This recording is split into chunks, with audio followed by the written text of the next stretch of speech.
आपके साथ मैं पल्लवी रविंद्र सिंह।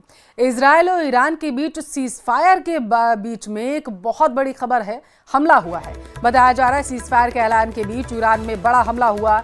इजरायली एयरफोर्स ने ईरान में हमला किया। तेहरान में इजरायल ने एक बार फिर से बड़ा हमला किया है। ये बड़ा अपडेट आपके टेलीविजन स्क्रीन पर है। देखिए, सीज फायर की खबरें निकलकर सामने आ रही थी दोनों देशों के बीच में, लेकिन इस सब के बीच एक बार फिर से बताया जा रहा है कि बड़ा हमला हुआ है। ईरान में यह हमला किया गया है। इजरायली एयरफोर्स ने ताबड़तोड़ यहाँ पर हमले किए हैं ईरान में।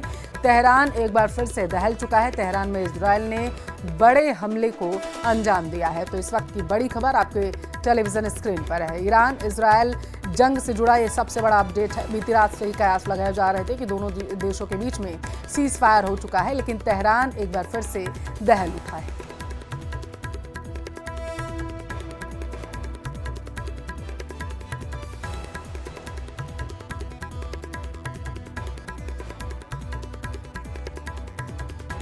तो तेहरान में बड़ा हमला हुआ है। देखिए, तस्वीर आपको दिखा रहे हैं। एक बार फिर से तेहरान जो है वो दहल चुका है।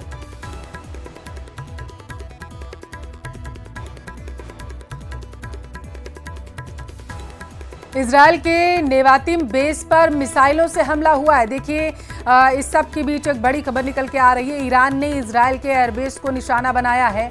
जानकारी ये है कि नेवातिम बेस पर मिसाइलों से ताबड़तोड़ हमला किया गया। इजरायली सेना ईरान ने मिसाइल से कई हमले किए, ये दावा किया गया है इजरायली सेना की तरफ से। देखिए, आपकी जानकारी के लिए आपको बताते चलें कि अमेरिका द्वारा किए गए हमले के बाद से ईरान लगातार इजरायल पर हमले कर रहा है। हालांकि इस सब के बीच डोनाल्ड ट्रंप की तरफ से एक बयान सामने आया जिसमें उन्होंने दोनों देशों के बीच सीज फायर की बात कही थी, लेकिन इस सब के बीच में दोनों देश इजरायल और ईरान जो है एक दूसरे पर ताबड़तोड़ हमले कर रहे हैं। अब जो जानकारी सामने निकल कर आई है वो ये कि नेवातिम बेस पर मिसाइलों से हमला किया गया। ये दावा इजरायली सेना की तरफ से किया गया है कि ईरान ने मिसाइल से कई हमले किए हैं।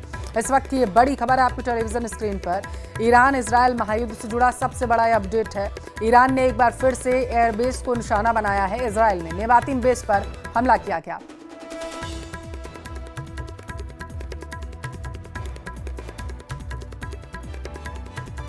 आप देखिए क्या है। हालांकि मॉर्निंग में यहाँ पे इतनी भीड़ होती है या होती थी कि यहाँ पे कदम रखने की जगह नहीं होती थी। ये देखिए सन्नाटा क्या है, और लोग यहाँ पे बिल्कुल भी नहीं है।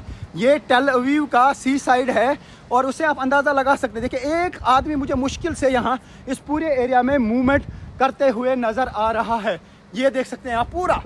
ये मैं टेल अवीव आपको दिखा रहा हूँ, वो टेल अवीव जो बिल्कुल अबाज रहता था टूरिस्ट से, लोगों से। लोग सुबह एक्सरसाइज करते थे, मॉर्निंग वॉक करते थे, यहाँ पे बीच वॉलीबॉल खेलते थे, बीच गेम्स में मसरूफ़ होते थे। लेकिन यहाँ मैं अभी देख पा रहा हूँ कि इर्द गिर्द एक भी आदमी नहीं है, और यहाँ पे अगर कुछ है तो वो है सन्नाटा।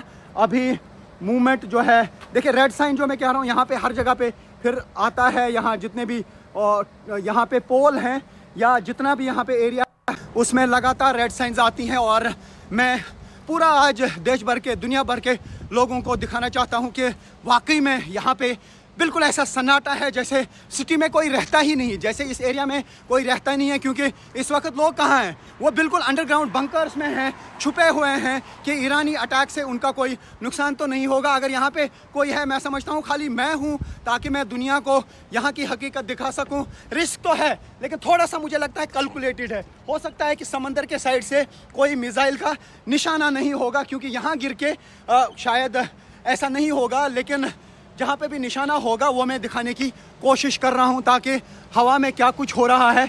अभी तो मुझे यहाँ पे सिर्फ और सिर्फ सन्नाटा लग रहा है, सिर्फ सन्नाटा है। देखिए, शायद मुझे लगता है एक दो लोग चलने लगे। देखिए, ये दो गाड़ियाँ हैं जो मुझे अभी यहाँ दिख रही हैं, यानी कि अभी धीरे धीरे शायद फिर से नॉर्मल हो जाएंगे हालात। लेकिन अभी भी अंडरग्राउंड बंकर्स में लोग हैं, क्योंकि ये यहाँ पे जिस तरीके की इनके पास इंफॉर्मेशन की अवेलेबल है, इंफॉर्मेशन चाहे वो मोबाइल पे आता हो या रेडियो सुनते हैं, उसके बाद ये यहाँ पे बंकर में जाते हैं या फिर वापस निकलते हैं। ये इंफॉर्मेशन बहुत क्विकली फॉलो करते हैं, बहुत ही अच्छे तरीके से ये बंकर्स में जाते हैं, क्योंकि जब सायरन बजती है इनके पास 10 मिनट का टाइम होता है कि आप बंकर में जाइए, अपने आप को बचाइए। ये उन्हीं 10 मिनट्स के अंदर बंकरों में जाते हैं और उसके बाद अगर मिसाइल अटैक होता भी है तो जानी नुकसान नहीं होता है, बल्कि प्रॉपर्टी का नुकसान होता है। हमेशा ये कहा जाता है प्रॉपर्टी के नुकसान की भरपाई होती है, लेकिन जानी नुकसान की भरपाई नहीं होती है। ये उसी पे फोकस कर रहे हैं, क्योंकि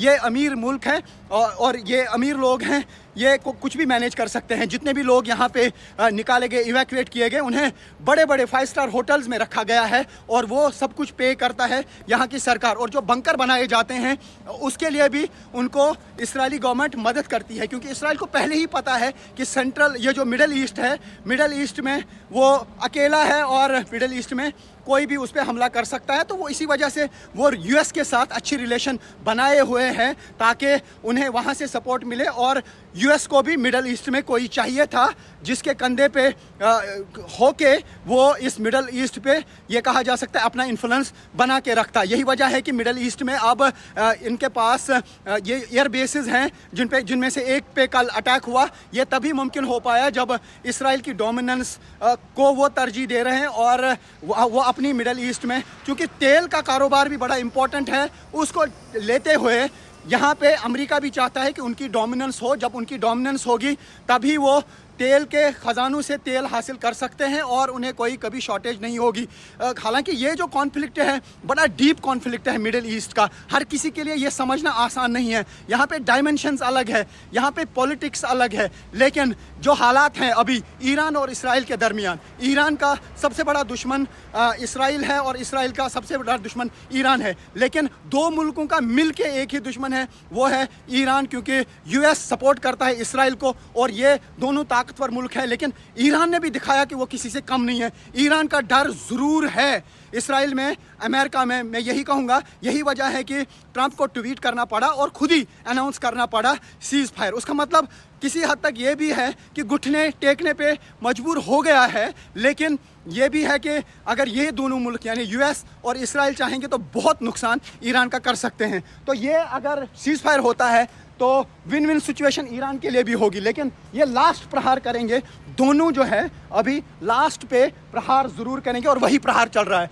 यानी इस मिडल ईस्ट के क्षेत्र में अभी आने वाले 18 घंटों तक हालात ख़राब रह सकते हैं, क्योंकि 7 बजे का टाइम फ़िलहाल ईरान को दिया गया है कि 7 बजे तक वो जो मर्ज़ी कर सकते हैं, अटैक्स कर सकते हैं। 7 बजे के बाद 12 घंटे और दिए गए हैं इसराइल को, यानी लास्ट प्रहार जो है वो इसराइल को करना है। क्या वो लास्ट प्रहार जो इसराइल को करना है, क्या वो मंजूर है ईरान को? अगर मंजूर होगा तो बिल्कुल खामोशी होगी, अगर मंजूर नहीं होगा तो वो प्रहार करेगा। क्या वो गज़ा की कंडीशन पे बात करेगा या लेबनान में स्ट्राइक्स रोकने की बात करेगा, ये देखना होगा। क्योंकि सब लोग मुस्लिम कंट्रीज सवाल उठाएंगे ईरान पे कि अगर ये कॉन्फ्लिक्ट चल ही रहा था और आपने बार बार ये कहा था कि वो झुकने के लिए तैयार नहीं है, तो फिर वो झुक क्यों रहे हैं, क्यों उन्होंने सीज़ फायर को माना? यही वजह है कि उनकी तरफ से स्टेटमेंट आ गया था कि अगर 4 बजे तक उन्होंने हमले टोटल रोके तो बाद में सोचा जा सकता है।